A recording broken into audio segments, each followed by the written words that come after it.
Hey everybody, welcome back to my anime react channel, Gizanime.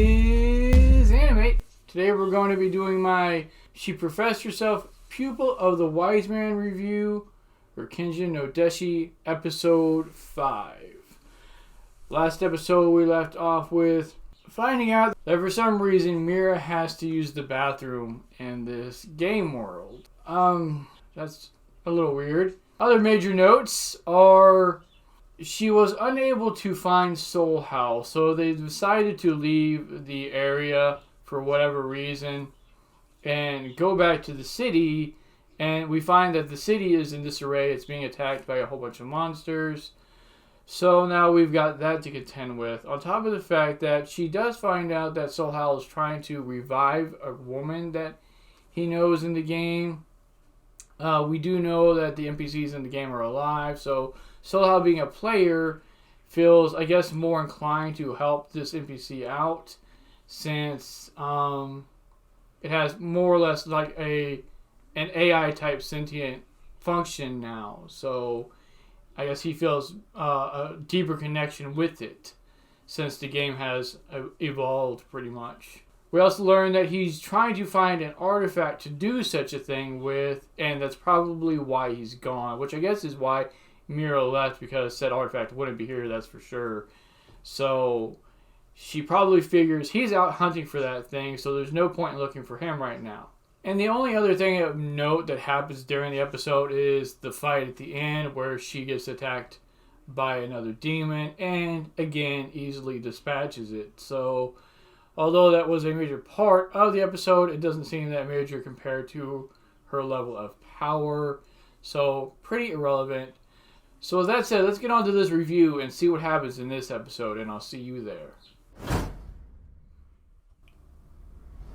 Alright everybody, now going back over the episode, we first run into, again, all the zombies that are attacking the city, and we did learn earlier in episode 3 that the zombies don't attack people. So the fact that they're attacking goes to show, again, the evolution, I think, of the game itself and the world itself, that they're more or less evolving beyond like their normal parameters that they were originally written to, do. Just like the NPCs are growing and becoming more like, well, I wouldn't say sentient people because they're not really alive, but they're alive in the sense of the world itself. And that they're going so far as to even come out during the day, because it's stated that they came out at noon to begin like this invasion of the city, whereas previously the zombies only came out at night. So due to the nature of the fact that there are so many of them, Mira summons a bunch of her valkyries to clean up shop. Nothing really new there, but what's new that I note is that above the city, one of the Valkyries sees this demon hybrid human that is still dead, but gathering like the mana around them that I guess these zombies are making from killing everybody to resurrect itself. And Mira states that this is something she may have fought before. So the Valkyries ask her if they can handle him by themselves before he's able to resurrect himself. So she allows them to do whatever it is that they're about to do, of course. Which leads to them basically, from what I can tell, combining the powers of all of their weapons into one really powerful attack that they join together and then send after or throw at this demon human hybrid that, well, one-shots it.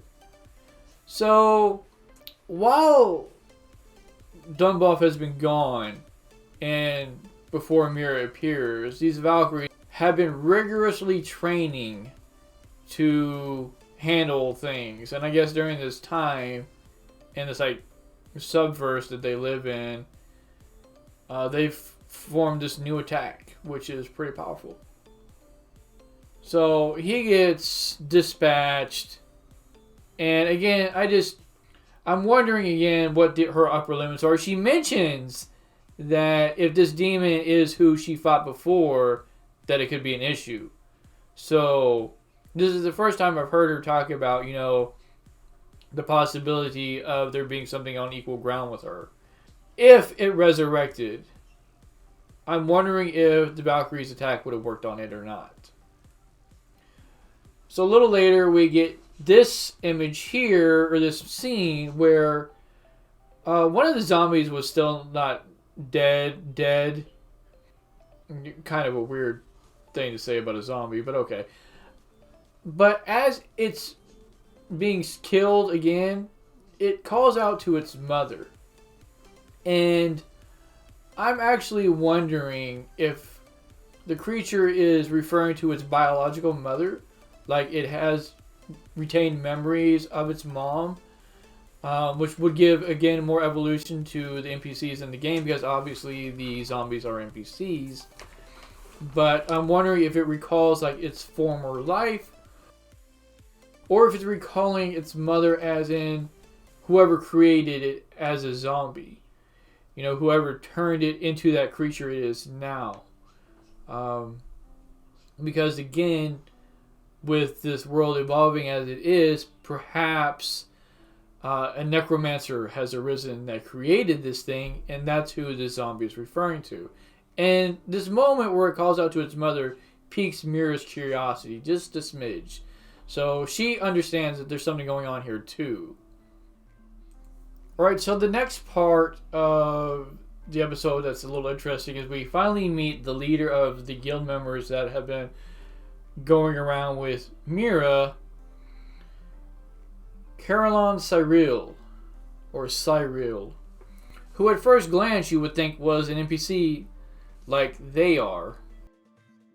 So during this time, Mira decides, that they should divide all the loot up that they got during their adventures, and her being sporting of the fact that, she's the one that defeated most of the monsters, she still evenly divides all the loot up, including the scythe that they found from the demon she beat when they left that temple that they thought Soul Howl would have been at. And this thing is apparently incredibly heavy, because Osbal, like the warrior of the group, it would appear, is having an issue even lifting the thing up, let alone being able to wield it. And then Cyril just grabs it nonchalantly and just holds it in his hands like it's a feather, which piques Mira's curiosity once again during this episode. So she understands that there's something amiss with this guy. And we learn later on who he really is.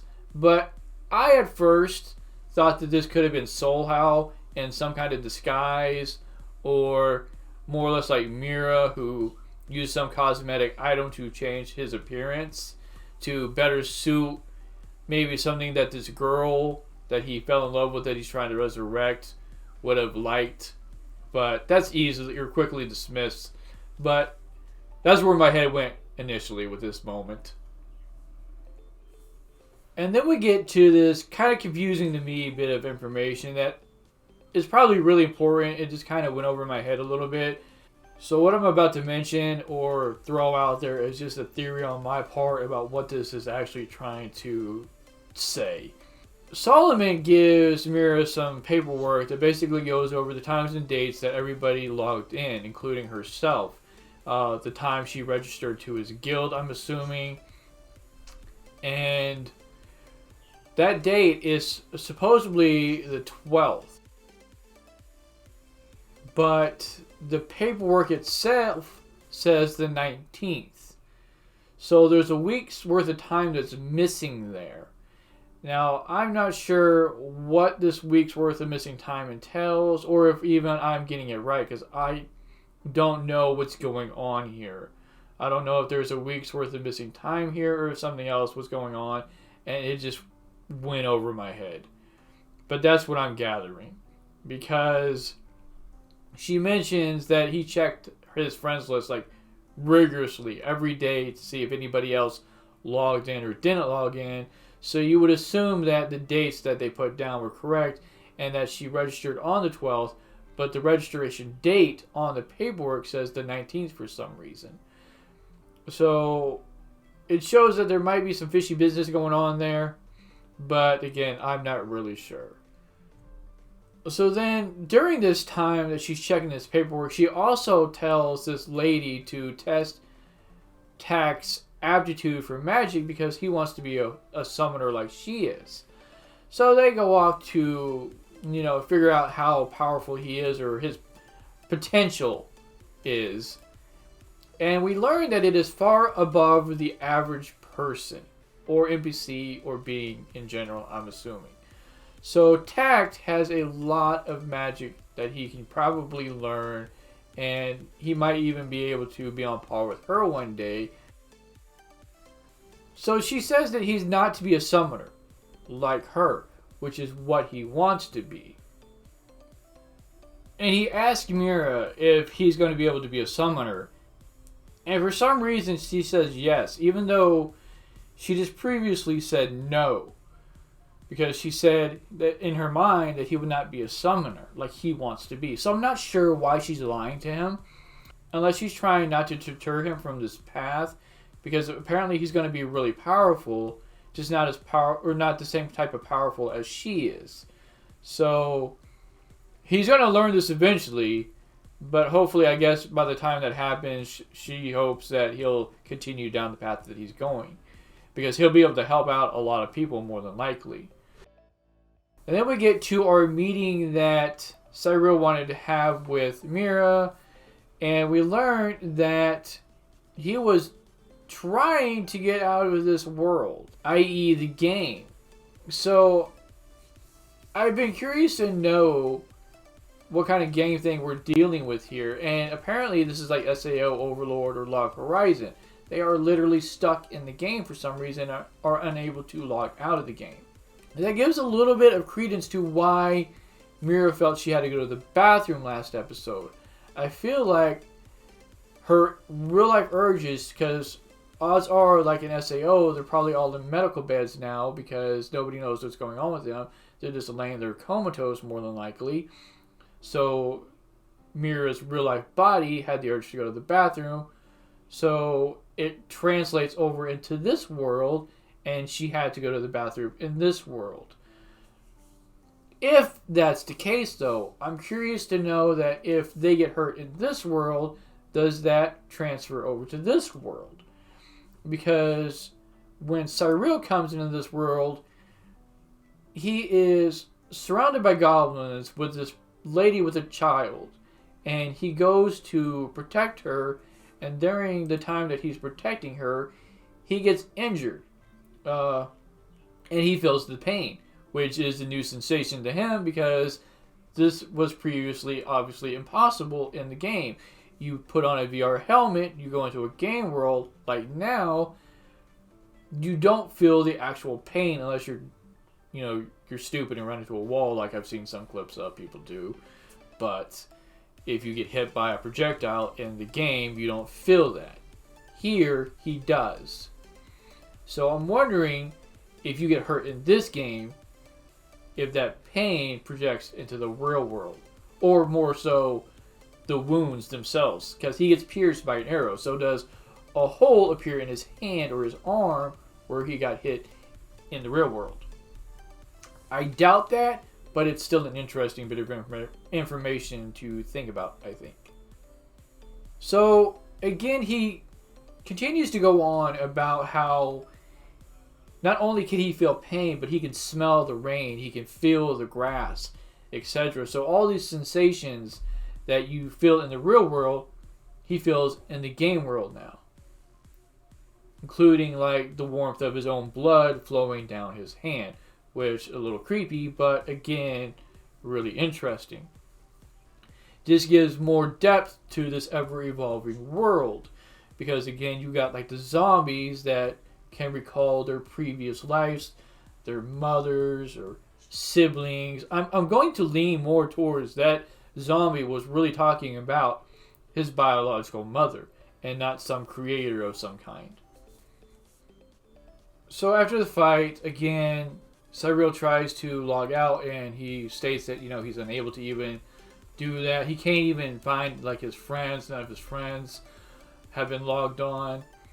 So he walks into, I guess, this room with this mother and child, and as far as he can tell, just looking at them from face value, he can't tell that they're NPCs.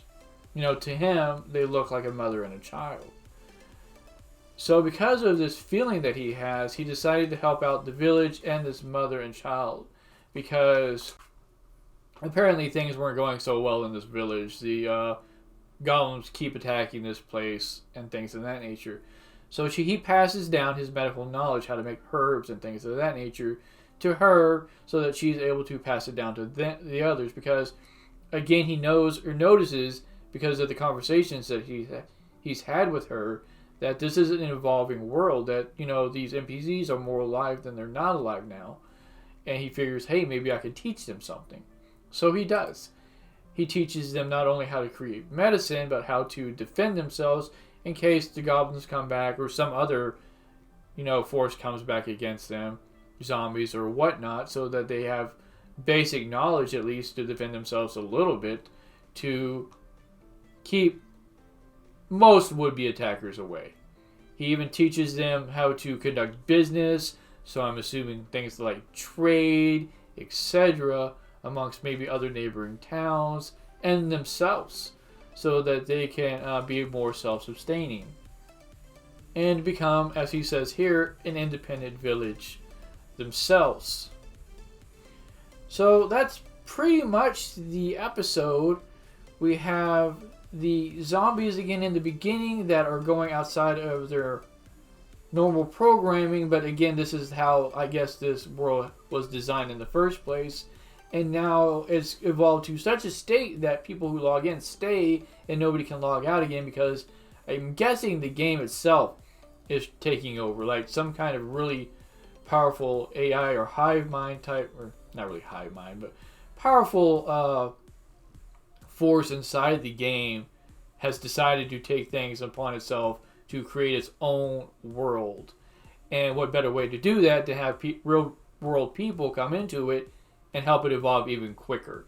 We go from the fight with the zombies again to the meeting with Cyril, who is a previous player who logged back in, I guess, at some point, might have been gone for some time and decided to jump in the game and see what's going on, got stuck in the game.